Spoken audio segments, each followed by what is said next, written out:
बाराबंकी जनपद कहते हैं कि इसका नाम ही 12 वन थे। यहाँ पर बहुत बड़े बड़े जंगल थे, इसलिए इसका नाम ही बाराबंकी का उससे पड़ा। ये बड़ी कहावत यहाँ की मशहूर है। दूसरी एक चीज़ और मशहूर है कि बाराबंकी का जो ये शहर था, ये बागों का शहर कहलाता था। हजारा बाग, दशहरा बाग, लपेड़ा बाग, 1 लाख पेड़ वहाँ पर लगे हुए थे।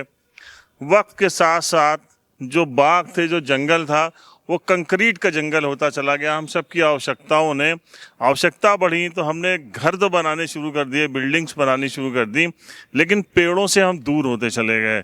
आज पर्यावरण दिवस है। पर्यावरण दिवस पे एक बार फिर आपको वही कहानी दोहरा रहे हैं जो हर साल दोहराई जाती है कि पेड़ों का बहुत महत्व है। इनके बिना हमारी ज़िंदगी बिल्कुल उस तरीके से है कि जिस तरीके से जब एक बीमार होता है, जो सांस नहीं ले पाता है, उसके लिए ऑक्सीजन सिलेंडर की ज़रूरत होती है, उतनी ही पेड़ों की एक आम आदमी हम आप जैसे स्वस्थ लोगों के लिए भी उतनी ही ज़रूरत है पेड़ों की। पुराना उदाहरण ले लीजिए, बाराबंकी लखनऊ जाने के लिए जो हाईवे हम आपको दिखा रहे हैं, ये आप हाईवे देखिए किस तरीके से हम लखनऊ जाते थे। दोनों तरफ घने जो है पेड़ लगे होते थे जो एक दूसरे से आलिंगन करते थे। उनके बीच में हम जाड़ा, गर्मी, बरसात, सबसे हमारी बचत होती थी, हम जाते थे। आवश्यकता बढ़ी, सड़कें बड़ी हुई और सारे पेड़ काट दिए गए। ये देखिए, ये पुराना इलाका, पुराना रास्ता है लखनऊ और बाराबंकी के बीच में, जो असैनी मोड़ से रेलवे क्रॉसिंग तक है। ये हम आपको दिखा रहे हैं। इस पर आप देखिए, आपको क्या महसूस हुआ कि क्या अच्छा वक्त था वो, और आज के दौर में क्या वक्त है। दूसरी चीज़ एक और हम आपको दिखा रहे हैं, जमुरिया नाला। आप देखिए, 2-3 साल पहले यहाँ बाढ़ आई थी, बड़ी ज़बरदस्त बाढ़ आई थी। बाढ़ के बाद जो है हमारा प्रशासन चेता था। उसने कहा था कि पूरे नाले की सफाई होगी, इसको गहरा किया जाएगा। ये नदी है, नाला नहीं है, पुराना स्वरूप इसका वापस किया जाएगा। दोनों साइड में रिवर बेड बनेंगे, उसके ऊपर प्लांटेशन कराया जाएगा, क्योंकि ये पूरा हरित पट्टी कहलाती है, ग्रीन बेल्ट है। दोनों तरफ पेड़ लगाए जाएंगे, रास्ते बनेंगे, साइकिलिंग उसके ऊपर जो है वो फुटपाथ बनाया जाएगा, जिससे साइकिलिंग कर सकेंगे लोग, आ जा सकेंगे। लेकिन ख्वाब रहेगा। कुछ ख्वाब ऐसा था जैसे यहाँ पे आप देख रहे हैं, इस तरीके का लगता था कि बीच में नदी साफ सुथरी बह रही होगी, दोनों साइड में प्लांटेशन होंगे, लेकिन ख्वाब रह गया और कुछ भी नहीं हुआ। है परवेज भाई, ये जब कोई बड़ी घटना घटित हो जाती है, उसके बाद प्रशासन जो होता है उसको होश आता है, तब उसको कागज़ों में नज़र आता है कि ये ग्रीन बेल्ट घोषित थी। ये कभी उन्होंने नहीं ये किया कि ये ग्रीन बेल्ट आखिर बिका कैसे और ये मकान आखिर बने कैसे। उस समय तो बचाने के लिए एक अभियान छेड़ दिया कि ये सारे मकान गिराए जाएंगे और सारी चीज़ें होंगी। उसके बाद इसको नदी घोषित कर दिया गया। बाढ़ भी जो आई थी वो मतलब कृत्रिम बाढ़ थी। मतलब आप ये समझिए, बाढ़ आई नहीं थी। लखनऊ को बचाने के लिए नहर काटी गई, उसके बाद यहाँ पे पानी आया। पानी आने के बाद आप ये देखिए कि बोल्डर पड़े हुए हैं। हफीज़ भारती जब यहाँ पर चेयरमैन थे तो ये करोड़ों रुपए का टेंडर हुआ था। ये यंग स्टीम से लेके और ये जो छाया वाला वो जो है पुल है, यहाँ तक का करोड़ों रुपए के बोल्डर लगाए गए थे, बीच में बोल्डर लगाए गए थे। तो ये जो नाला भी था तो बड़ा, हाँ, ये जो बोल्डर है, करोड़ों रुपए का टेंडर हुआ था हफीज़ भारती के समय में। पहाड़ से आए थे तो हफीज़ भारती ने जब ये बीच में बोल्डर लगवा दिए थे तो बड़ा मतलब अच्छा भी लगता था, और किनारे किनारे लोगों को बड़ा आराम भी हो गया था, चलने फिरने के लिए हो गया था।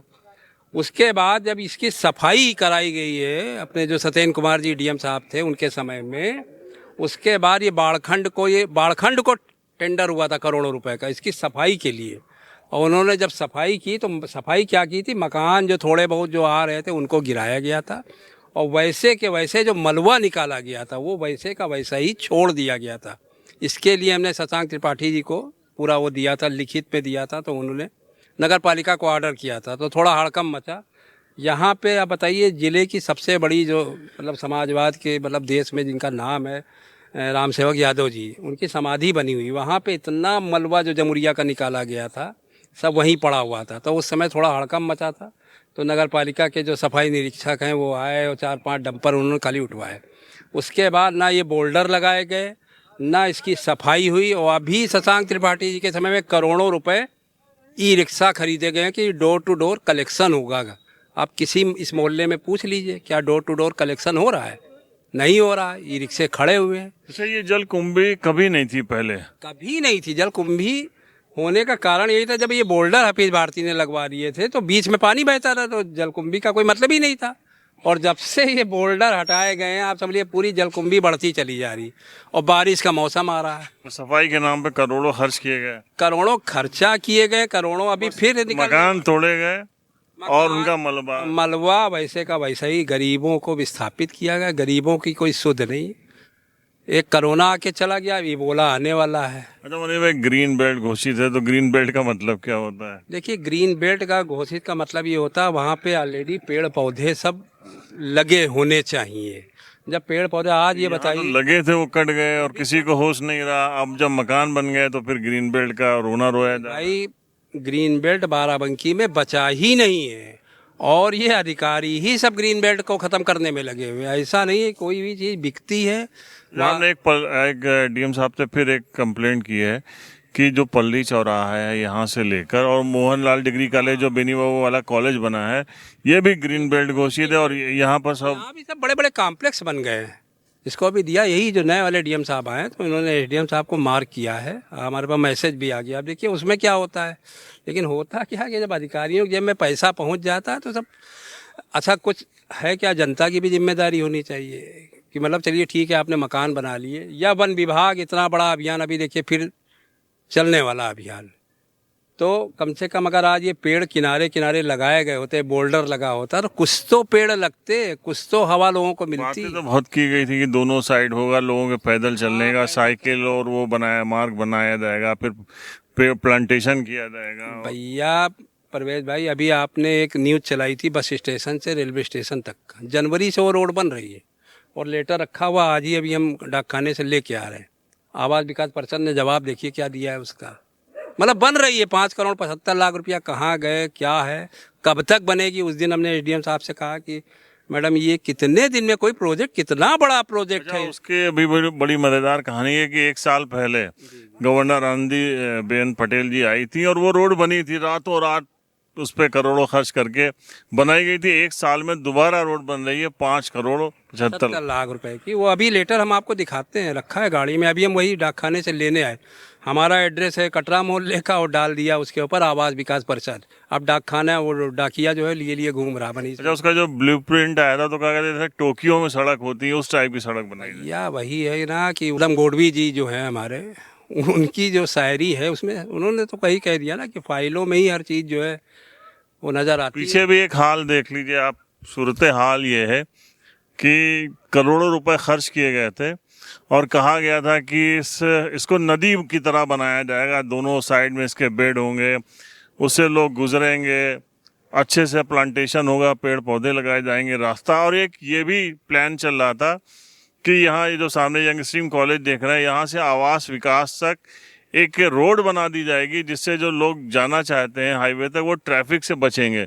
लेकिन अभी तक तो जो हाल है और यहाँ के लोग किस तरीके से ज़िंदगी अपनी बसर कर रहे हैं, तो फिर एक और आपको वो दिखाते हैं कि सिर्फ जिम्मेदारी सरकार की नहीं है, जिम्मेदार हम आप भी उतने ही हैं। क्योंकि अगर हम पेड़ नहीं लगाएंगे, हम पेड़ काटते जाएंगे तो क्या होगा। कुछ निजी लोगों से आपकी मुलाकात कराते हैं। डॉक्टर सुधीर वर्मा, बड़ा सुंदर सा आपने लॉन बनाया है डॉक्टर साहब, तो कितना समय देते हैं डेली इसमें आप? अब इसमें लगभग 1 घंटा तो मतलब एक रेगुलर ही है। मतलब जब भी मतलब नर्सिंग होम जाना हुआ या वहाँ से लौटते हैं तो एक चक्कर लगाना जरूरी है। और ये सारे मतलब कुछ इस तरह से रखे हैं कि ये फ्लावरिंग प्लांट्स भी हैं और इनमें ये परमानेंट मतलब ग्रीनरी एक बनी रहती है। इसमें वैसा सीजनल नहीं है कि जाड़ों में सूख गए या गर्मियों में सूख गए। ये हरियाली हमारी साल भर ऐसे ही रहती है। ये हमारा बेटे और बहू ने पिछले अभी 2 साल हुआ, इस समय तो लोग इटली में हैं अपूर्व वगैरह, तो ये एक पेड़ माँ के नाम पे लगाया था अपूर्व ने, और एक इसी के जस्ट ऑपोजिट उधर बहू का फरा लगाया हुआ है, अमिता सिंह है।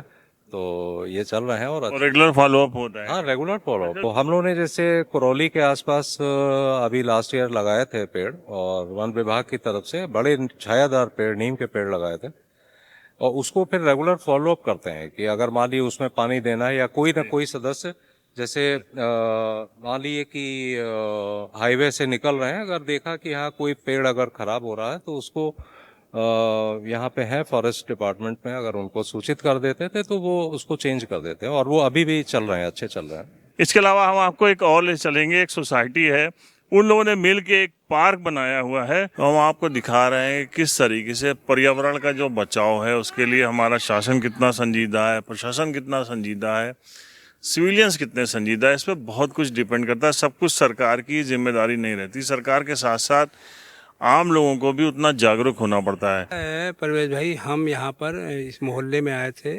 2008 में। तो असल में जब ये मोहल्ला बसाया गया था 1981 में, मतलब एक शिव बाबू थे, ननको बाबू के भाई, उनके द्वारा ये प्लान किया हुआ मोहल्ला था।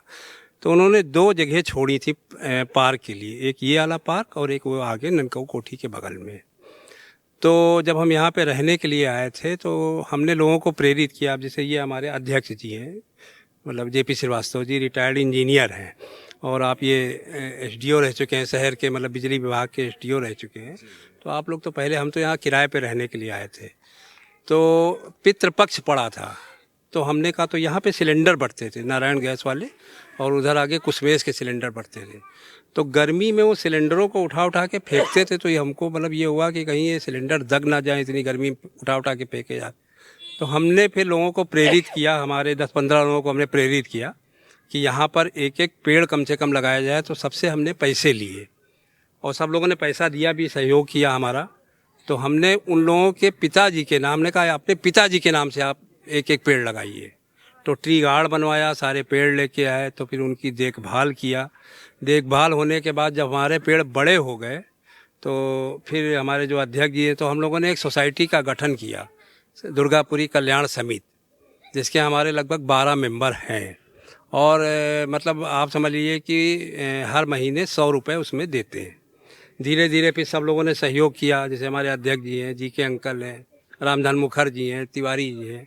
तो इन लोगों ने जब पेड़ बड़े हो गए तो हम लोगों ने मिल के इसकी बाउंड्री पूरी करा दी। बाउंड्री कराने के बाद ये ट्रैक बनवाया हम लोगों ने। ट्रैक बनवाने के बाद आप समझ लीजिए यहाँ पे माली लगा हुआ है। तो सारे पेड़ों की देखभाल हम लोग करते हैं और आज इतना अच्छा वातावरण है इस मोहल्ले का।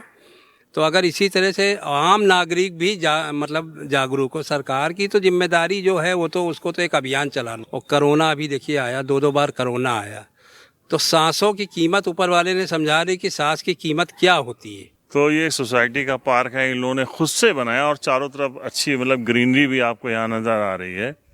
अवेयरनेस की ज़रूरत है, आप सबको ज़रूरत है। सरकार पौधे लगा रही है, सरकार की तरफ से अगर फॉलोअप उतना अच्छा नहीं हो पा रहा है तो हम सबकी भी जिम्मेदारी कि माँ के नाम एक पौधा लगा रहे हैं। तो जो माँ के नाम जो चीज़ की गई, कम से कम उसका ख्याल तो हम लोग ज़रूर रखें। द पॉलीग्राफ के लिए परवेज़ है।